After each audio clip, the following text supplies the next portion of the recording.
नमस्कार मित्रांनो, मी ॲडव्होकेट प्रेरणा देशपांडे. स्वागत आहे आपलं नवप्रेरणा एंटरटेनमेंटवर.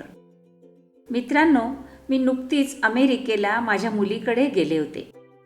ती मला दररोज खास नवनवीन ठिकाणी घेऊन जात असे.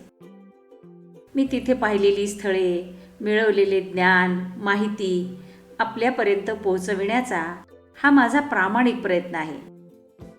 जे जे आपणासी ठावे ते ते दुसऱ्याशी द्यावे, शहाणे करुनी सोडावे सकल जन. या उक्तीप्रमाणे आपणास ही मनोरंजक माहिती देण्यासाठी मी अमेरिकेची अद्भुत सफर या नावाने दृकश्राव्य मालिका येत्या रविवारपासून सुरू करीत आहे. मला खात्री आहे की ही ज्ञानवर्धक आणि मनोरंजक मालिका आपणास निश्चित आवडेल. आपण जर आत्तापर्यंत चॅनल सबस्क्राईब केलेलं नसेल तर कृपया ते जरूर सबस्क्राईब करा, लाईक करा आणि शेअर करा, जेणेकरून ही माहिती जास्तीत जास्त लोकांपर्यंत पोहोचू शकेल. धन्यवाद.